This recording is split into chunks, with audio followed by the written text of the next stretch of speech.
ಪ್ರಪಂಚದ ರಿಚೆಸ್ಟ್ ದೇವಾಲಯ ಅಂದ್ರೆ ನಮಗೆ ನೆನಪಿಗೆ ಬರೋದು ತಿರುಮಲ ತಿರುಪತಿ ದೇವಸ್ಥಾನ ಮಾತ್ರ. 2011 ನಂತರ ನಮಗೆ ನೆನಪಿಗೆ ಬರೋದು ಶ್ರೀ ಅನಂತ ಪದ್ಮನಾಭ ಸ್ವಾಮಿ ದೇವಾಲಯ. ಯಾಕಂದ್ರೆ ಆಗ್ಲೇ ಆ ದೇವಸ್ಥಾನದಲ್ಲಿರುವ ಸೀಕ್ರೆಟ್ ಕೊನೆಗಳನ್ನು ಓಪನ್ ಮಾಡಿದ್ರು. ಒಳಗಡೆ ಇದ್ದ ಬಂಗಾರದ ಮೌಲ್ಯ ಸರಿಸುಮಾರು 1,50,000 ಕೋಟಿ. ಇದು ಕೇವಲ ಬಂಗಾರ ವಜ್ರಕ್ಕೆ ಕಟ್ಟಿದ ಬೆಲೆ ಮಾತ್ರ.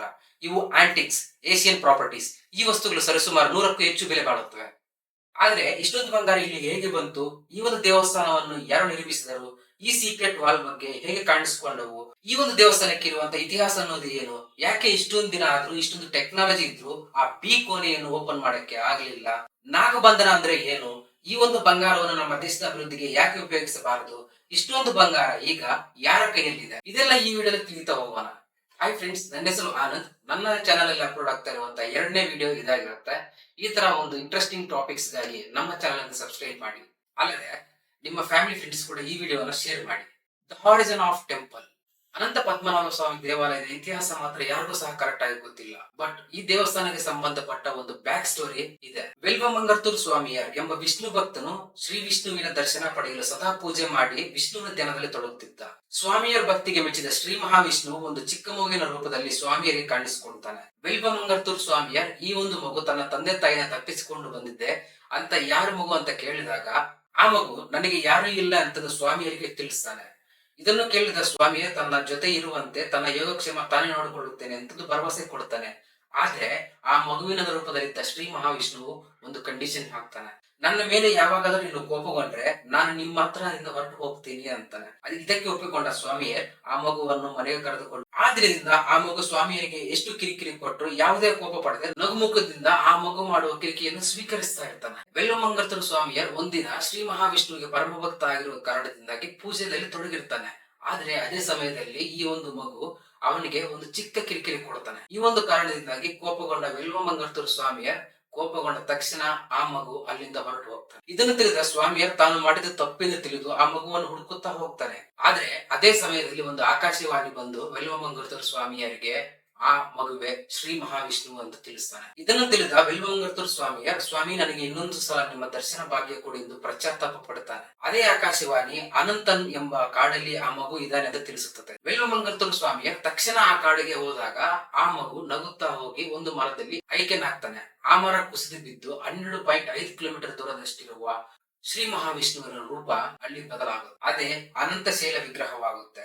ಅದೇ ರೂಪ ಶೇಷನಾಗಿನ ಮೇಲೆ ಮಲಗಿರುವ ಅನಂತ ಪದ್ಮನಾಭ ಸ್ವಾಮಿಯ ಶ್ರೀ ಮಹಾವಿಷ್ಣುವಿನ ರೂಪ. ಇದನ್ನು ನೋಡಿದ ಸ್ವಾಮಿಯರ್ ಸ್ವಾಮಿ ನಿಮ್ಮ ಮಹಿಮೆ ಅಪಾರವಾದದ್ದು, ದಯಮಾಡಿ ನನಗೆ ಚಿಕ್ಕ ರೂಪವಾಗಿ ನನಗೆ ದರ್ಶನ ಕೊಡಿ ಎಂದು ಬೇಡಿಕೊಳ್ತಾನೆ. ಅನಂತ ಪದ್ಮನಾಭ ಸ್ವಾಮಿ ದೇವಸ್ಥಾನದಲ್ಲಿರುವ ವಿಷ್ಣುವಿನ ರೂಪಕ್ಕೆ ಬದಲಾಗ್ತದೆ. ಕಾಲ ಬದಲಾದಂತೆ ಈ ಒಂದು ಸ್ವಾಮಿಯ ಹೆಸರೇ ತಿರು ಅನಂತಪುರ ಎಂಬ ಹೆಸರು ತಿರು ಅನಂತಪುರಂ ಆಗಿ ಬದಲಾಗುತ್ತೆ. 8ನೇ ಶತಮಾನದಲ್ಲಿ ಚರಾ ಸಾಮ್ರಾಜ್ಯ ಈ ಒಂದು ಶ್ರೀ ಮಹಾವಿಷ್ಣುವಿನ ದೇವಸ್ಥಾನವನ್ನು ಕಟ್ಟಿಸಿದೆ. ಕಾಲ ಕಲಿತಾ ಟ್ರಾವೆನ್ಕೋರ್ ರಾಯಲ್ ಫ್ಯಾಮಿಲಿ ದೇವಸ್ಥಾನವನ್ನು ಮರು ನಿರ್ಮಾಣ ಮಾಡಿ ಆ ಸಮಯದಿಂದ ಈ ಸಮಯವರೆಗೂ ಟ್ರಸ್ಟ್ ವರ್ತಿಯಾಗಿ ಈ ಒಂದು ಟ್ರಾವೆನ್ಕೋರ್ ಫ್ಯಾಮಿಲಿಯೇ ಈ ಒಂದು ಮಹಾವಿಷ್ಣುವಿನ ಸಂಪಾದನೆಯನ್ನು ಕಾಪಾಡ್ತಾ ಇದ್ದಾರೆ.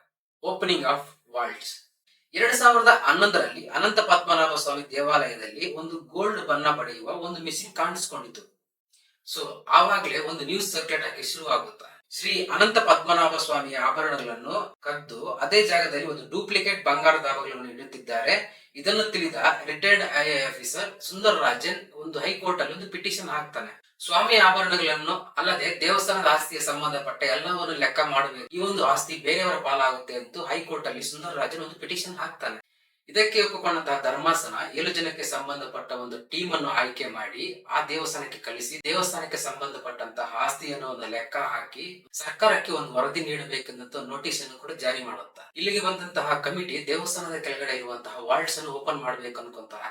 ಈ ಒಂದು ದೇವಸ್ಥಾನದಲ್ಲಿ ಇದ್ದಂತಹ ವಾಲ್ಟ್ಸ್ ಗಳಿಗೆ ABCDEF ಅಂತ ಹೆಸರು ಸಹ ಕೊಡ್ತಾರೆ. ಇದರಲ್ಲಿ ಮೇನ್ ಆಗಿ E&F ರೂಮ್ ಗಳನ್ನು ಪೂಜಾರಿಗಳು ವಾರಕ್ಕೊಮ್ಮೆ ಒಂದು ಓಪನ್ ಮಾಡಿ ಸ್ವಾಮಿಗೆ ಬೇಕಾದಂತಹ ಅಲಂಕಾರ ಆಭರಣಗಳನ್ನು ಇಡುವಂತಹ ಜಾಗ ಇದಾಗಿರುತ್ತೆ.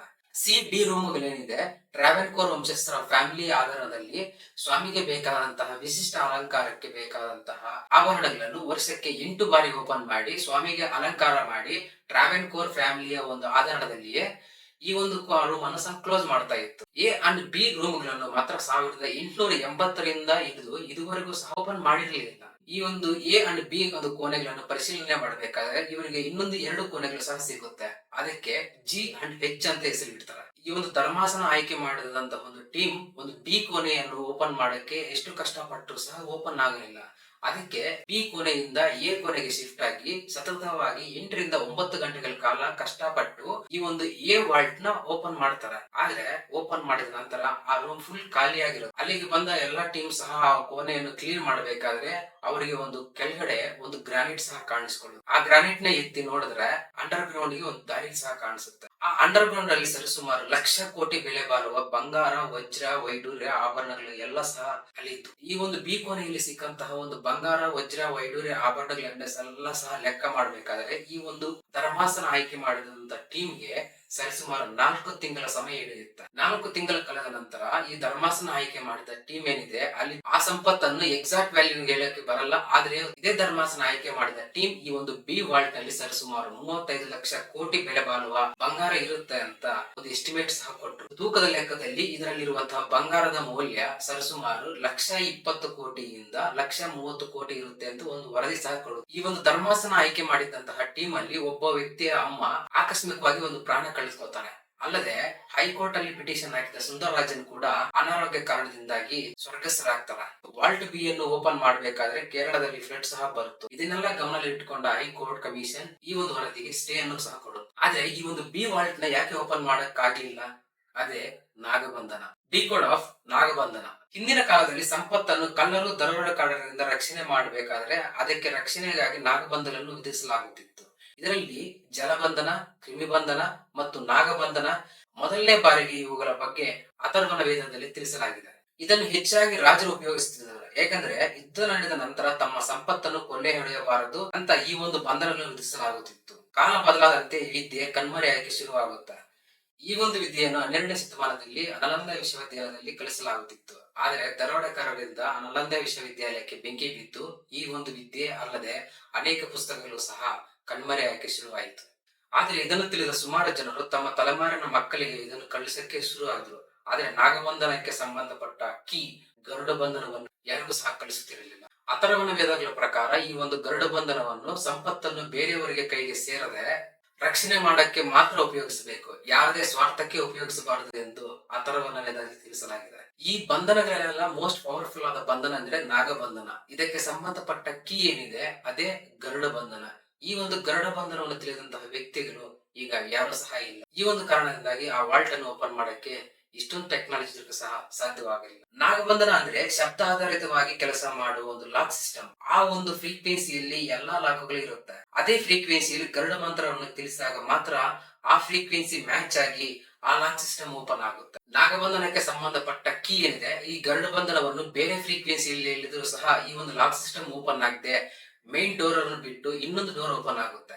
ಅದರಲ್ಲಿರುವಂತಹ ನಾಗರ ಹಾವುಗಳಿಗೆ ಈ ಒಂದು ಫ್ರೀಕ್ವೆನ್ಸಿ ಹೆಪ್ನಟೈಸ್ ಮಾಡಿ ಬಂದವರನ್ನ ಸಾಯಿಸಬೇಕು ಅಂತ ಹೆಪ್ನಟೈಸ್ ಮಾಡುತ್ತೆ. ಈ ಒಂದು ಕಾರಣದಿಂದಾಗಿ ಆ ವಾಲ್ಟ್ ಒಳಗಡೆ ಹೋದವರು ಸಾವನ್ನಪ್ಪಿದ್ದಾರೆ ಎಂದು ಸಹ ನಂಬಲಾಗುತ್ತೆ. ನಿಜ ಏನಂದ್ರೆ ಆ ವಾಲ್ಟ್ ಇಂದ ಬರುವಂತಹ ಶಬ್ದಗಳು ಒಂದು ಸಲ ನಾಗರ ಹಾವಿನ ಶಬ್ದ ಬಂದ್ರೆ ಇನ್ನೊಂದ್ಸಲಿ ಸಮುದ್ರದ ಅಲೆಗಳ ಶಬ್ದ ಬರುತ್ತೆ. ಒಳಗಡೆ ಏನಿದೆ ಅಂತ ಆ ಶ್ರೀ ಮಹಾವಿಷ್ಣುವಿನಿಗೆ ಮಾತ್ರ ಗೊತ್ತಾಗ್ಬೇಕು. ಇಷ್ಟೊಂದು ಬಂಗಾರ ಈ ಒಂದು ದೇವಸ್ಥಾನಕ್ಕೆ ಹೇಗೆ ಬಂತು? ಚರಿತ್ರೆ ಪ್ರಕಾರ ನೋಡಿದ್ರೆ ಕೇವಲ ಒಬ್ಬ ರಾಜ ಮಾತ್ರ ಇಲ್ಲಿ ಬಂಗಾರ ಇಡಲಿಲ್ಲ. ಬೇರೆ ಪ್ರದೇಶದಲ್ಲಿ ಆಳ್ವಿಕೆ ಮಾಡಿದಂತಹ ಚರಾಸ್, ಪಾಂಡ್ಯಾಸ್, ಟ್ರಾವೆನ್ಕೋರ್ ರಾಯಲ್ ಫ್ಯಾಮಿಲಿ, ಕೊಲ್ತಾರೀಸ್, ಪಲ್ಲವಾಸ್, ಚೋಲಾಸ್ ಇದಲ್ಲದೆ 500 BC ಇಂದ ಹಿಡಿದು 300 CE ವರೆಗೆ ಸಂಬಂಧಪಟ್ಟ ಬ್ರಾಹ್ಮಣ ಪುರಾಣ, ಮಹಾಭಾರತ, ಸ್ಕಂದ ಪುರಾಣ ಹಾಗೂ ವರಾಹ ಪುರಾಣಗಳಲ್ಲಿ ಈ ಒಂದು ಅನಂತ ಪದ್ಮನಾಭ ಸ್ವಾಮಿ ದೇವಾಲಯವನ್ನು ಗೋಲ್ಡನ್ ಟೆಂಪಲ್ ಆಗಿ ಪರಿಗಣಿಸಲಾಗಿದೆ. ಜನರು ಊಹೆ ಮಾಡಕ್ಕೆ ಆಗದೇ ಇರುವಂತಹ ಸಂಪತ್ತು ಈ ಒಂದು ದೇವಸ್ಥಾನದಲ್ಲಿದೆ ಅಂತ ಈ ಒಂದು ಪುರಾಣಗಳಲ್ಲಿ ಬರೆಯಲಾಗಿದೆ. ಇನ್ನು ಹಲವಾರು ರಾಜರು ತಮ್ಮ ಸಂಪತ್ತನ್ನು ಈ ಶ್ರೀ ಅನಂತ ಪದ್ಮನಾಭ ಸ್ವಾಮಿ ದೇವಸ್ಥಾನದಲ್ಲಿ ಭದ್ರಪಡಿಸುತ್ತಿದ್ದರು. ಇದಲ್ಲದೆ ಮಹಾರಾಣಿ ಗೌರಿ ಲಕ್ಷ್ಮೀಬಾಯಿ ಕಾಲದಲ್ಲಿ ಎಲ್ಲಾ ದೇವಾಲಯಗಳ ಸಂಪತ್ತನ್ನು ಸರ್ಕಾರ ವಶಪಡಿಸಿಕೊಂಡು ಎಲ್ಲಾ ಸಂಪತ್ತನ್ನು ಶ್ರೀ ಅನಂತ ಪದ್ಮನಾಭ ಸ್ವಾಮಿ ದೇವಾಲಯದಲ್ಲಿ ಸಂಗ್ರಹಿಸಲಾಗಿದೆ ಅಂತ ಉಲ್ಲೇಖ ಸಹ ಇದೆ. ಇದಲ್ಲದೆ ಮೈಸೂರು ಸಾಮ್ರಾಜ್ಯದಿಂದ ಹೊರಬಂದ ರಾಜರಿಗೆ ಟ್ರಾವೆನ್ಕೋರ್ ಫ್ಯಾಮಿಲಿ ಆಶ್ರಯ ನೀಡಿದ ಕಾರಣದಿಂದಾಗಿ ಇವರ ಹತ್ರ ಇದ್ದಂತಹ ಅಪಾರ ಸಂಪತ್ತನ್ನು ಶ್ರೀ ಅನಂತ ಪದ್ಮನಾಭ ಸ್ವಾಮಿಗೆ ಕಾಣಿಕೆಯಾಗಿ ನೀಡಿದ್ದಾರೆ ಅಂತ ತಿಳಿಸಲಾಗಿದೆ. ಪ್ರಪಂಚದಾದ್ಯಂತ ಡಿಮ್ಯಾಂಡ್ ಇದ್ದಂತಹ ಮೆಣಸು ಹಾಗೆ ಮಸಾಲಾ ಪದಾರ್ಥ ಏನಿದೆ ಇದು ಕೇವಲ ನಮ್ಮ ದಕ್ಷಿಣ ಭಾರತದಲ್ಲಿ ಮಾತ್ರ ಬೆಳೆಯುತ್ತಿತ್ತು. ಈ ಹಲವಾರು ವ್ಯಾಪಾರಸ್ಥರು ಬಂದು ಈ ಒಂದು ಮಸಾಲ ಪದಾರ್ಥಗಳಿಗೆ ಸರಿತೂಗುವಂತೆ ಬಂಗಾರ ಸಹ ಈ ಒಂದು ಜನರಿಗೆ ನೀಡ್ತಾ ಇದ್ರು. ಈ ಒಂದು ಕಾರಣದಿಂದಾಗಿ ಜನರ ಹತ್ರ ಅಪಾರವಾದ ಒಂದು ಬಂಗಾರ ಸಂಪತ್ತು, ಇಷ್ಟೊಂದು ಕಾರಣಗಳಿಂದಾಗಿ ಈ ಒಂದು ಅಪಾರ ಸಂಪತ್ತು ಈ ಅನಂತ ಪದ್ಮನಾಭ ಸ್ವಾಮಿಗೆ ಸೇರಿದೆ ಅಂತ ನಂಬಲಾಗುತ್ತೆ. ಇಷ್ಟೊಂದು ಸಂಪಾದನೆಯನ್ನು ನಮ್ಮ ದೇಶದ ಅಭಿವೃದ್ಧಿಗೆ ಯಾಕೆ ಉಪಯೋಗಿಸಬಾರದು? ಇಲ್ಲಿ ಮೇನ್ ಆಗಿ 2 ಕ್ವಶನ್ ರೈಸ್ ಆಗುತ್ತೆ. Number 1, political corruption. ನಮ್ಮ ದೇಶದಲ್ಲಿ ಕರಪ್ಷನ್ ಬಗ್ಗೆ ಯಾರನ್ನು ಕೇಳಿದ್ರು ಸಹ ತಿಳಿಸ್ತಾರ. ಇಷ್ಟೊಂದು ಕರಪ್ಷನ್ ಇರಬೇಕಾದ್ರೆ ದೇವರ ಸಂಪತ್ತನ್ನು ರಾಜಕಾರಣಿಗಳ ಕೈಗೆ ಸೇರುವುದಕ್ಕೆ ಯಾವ ವ್ಯಕ್ತಿ ಕೂಡ ಒಪ್ಪಿಕೊಳ್ಳುವುದಿಲ್ಲ. ಈಗಿನ ಕಾಲದಲ್ಲಿ ನಾವು ಇನ್ನೊಬ್ಬರನ್ನು ನಂಬುವ ಪರಿಸ್ಥಿತಿಯಲ್ಲಿ ನಾವು ಸಹ ಇಲ್ಲ. ಒಂದು ವೇಳೆ ಈ ಸಂಪತ್ತನ್ನು ಅಭಿವೃದ್ಧಿಗೆ ಉಪಯೋಗಿಸುತ್ತಿದ್ದೇವೆ ಎಂದು ಕೇಳಿದರೂ ಸಹ ಯಾವ ವ್ಯಕ್ತಿ ಕೂಡ ನಂಬುವುದಿಲ್ಲ. ಎಷ್ಟೇ ಜಾಗೃತವಾಗಿ ಈ ಒಂದು ಸಂಪಾದನೆಯನ್ನು ಖರ್ಚು ಮಾಡಿದರೂ ಸಹ ಯಾವುದೇ ಒಬ್ಬ ವ್ಯಕ್ತಿ ಕರಪ್ಷನ್ ಸಿಕ್ಕಾಕೊಳ್ತಾನೆ. ಇಲ್ಲದೆ ಯಾವುದೇ ಒಬ್ಬ ವ್ಯಕ್ತಿಯನ್ನು ಕರಪ್ಷನ್ ಸಿಕ್ಕಾಕೊಳ್ಳಂತೆ ಬೇರೆಯವರು ಮಾಡ್ತಾರೆ. Number 2, religious instability. ನಮ್ಮ ಭಾರತ ದೇಶದಲ್ಲಿ ಹಲವಾರು ಮತಗಳಿರುವ ಕಾರಣದಿಂದಾಗಿ ತಮ್ಮ ಸಂಪತ್ತನ್ನು ತಮ್ಮ ಬೋರ್ಡ್ಗಳ ಅಭಿವೃದ್ಧಿಗೆ ಉಪಯೋಗಿಸಬೇಕೆಂದು ಜನರು ಸಹ ಗಲಾಟೆ ಮಾಡ್ತಾರ.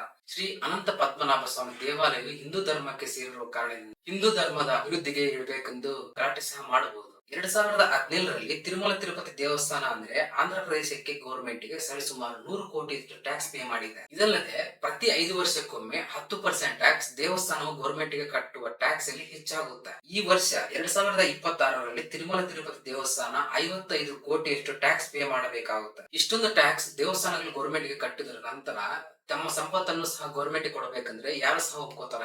ಅಂದ್ರೆ ಅಂಬಾನಿ ಅಡಾನಿ ಆಸ್ತಿಯನ್ನು ಗೌರ್ಮೆಂಟ್ ಗೆ ಕೊಡಿ ಅಂತ ಕೇಳಿದ ಹಾಗಿರುತ್ತೆ. ಶ್ರೀ ಅನಂತ ಪದ್ಮನಾಭ ಸ್ವಾಮಿ ದೇವಾಲಯದಲ್ಲಿ ಸಿಕ್ಕಿರುವಂತಹ ಎಲ್ಲಾ ಸಂಪತ್ತು ಕೂಡ ದೇವರಿಗೆ ಸಂಬಂಧಪಟ್ಟಿದ್ದು. ಈ ಸಂಪತ್ತನ್ನು ಕೇವಲ ದೇವರ ಅಲಂಕಾರಕ್ಕೆ ಮಾತ್ರ ಬಳಸಬೇಕೆಂದು ವರದಿ ಸಹ ಕೊಟ್ಟಿದೆ.